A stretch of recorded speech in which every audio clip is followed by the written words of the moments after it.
J'ai beaucoup de trac devant les caméras. Vraiment quoi, c'est terrible. Autant j'ai pas le trac sur scène, j'ai le trac avant de monter sur scène bien sûr, je suis tendu mais une fois que je suis devant le micro, tout baigne quoi. Mais devant une caméra, je suis jamais très à l'aise, j'ai jamais été très à l'aise. Voilà. Dans les interviews, j'aime pas trop quoi. Et comment vous le gérez ce je le gère, bon faut bien, hein. De toute façon on peut pas y échapper. Mais je m'en passerais bien quoi. Ça fait plus de 40 ans que je fais ce métier, mais j'ai toujours le titre à queue quoi, hein, c'est clair. Hein. C'est un truc qui passe pas ça. Souvent j'oublie de parler de choses hyper importantes et je regrette après de ne pas avoir dit ça. Voilà, c'est ça surtout, voilà. J'oublie de. Voilà, je commence à parler, à déblatérer sur quelque chose et puis on m'arrête plus. Je suis une vraie pipelette quand je suis parti et puis. Et puis le plus important je l'oublie quoi. Bon, ça m'arrive. Pas tout systématiquement mais ça arrive quoi.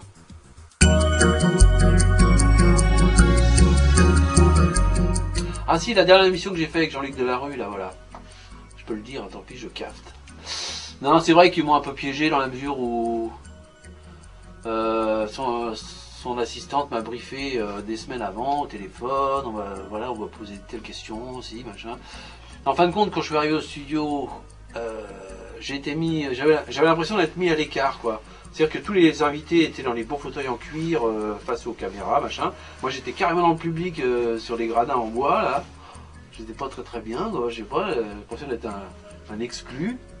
Bon, et puis tous les autres artistes qui étaient, je vais pas citer tout ce qu'il y avait comme artistes, mais bon, ont eu des extraits de films, ils ont ils ont eu un petit sujet sur eux.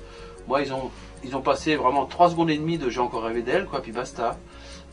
Et dès que Jean-Luc Delarue me posait une question, quand je commençais à répondre, il me coupait la chic et il se tournait vers quelqu'un d'autre, quoi.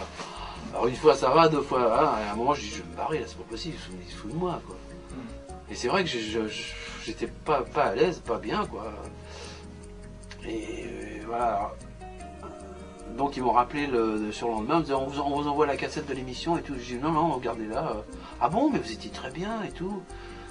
Non, moi j'étais pas très bien, voilà. Et puis il y a d'autres gens qui me l'ont dit, notamment mon collègue Serge Collen, qui était le parolier d'Il était une fois, qui m'a dit ouais, t'es nul. Pourquoi tu fais ce genre d'émission et tout? Je vais te foutre un procès au cul et tout. Il m'a dit oh là là, je fais le discours, attends. J'aurais pas dû la faire cette émission, sincèrement. Parce qu'en plus le sujet c'était après avoir connu un énorme succès, qu'est-ce que ça fait de devenir has-been? En gros, c'était ça, quoi. Hein. Alors, moi, je me sens pas has-been, hein, je continue à faire mon métier, je fais des galas, je prépare un nouvel album, je fais des trucs, des machins. Bon, je me sens bon, j'ai envie toujours de ma musique, et bon, je me sens pas has-been, quoi.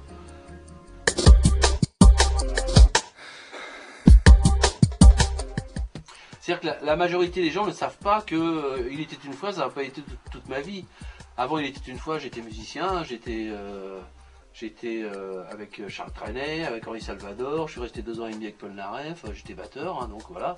J'ai fait des groupes de R&B, on appelle ça R&B maintenant, à l'époque c'était Rhythm and Blues, bon.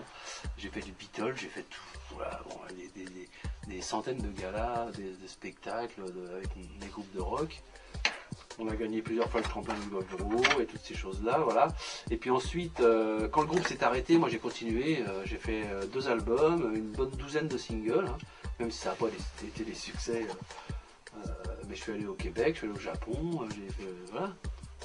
Et ça, bon, les gens, c'est pas de leur faute, ils savent pas, mais bon, Il était une fois, c'est pas une fin en soi pour moi, quoi. Hein.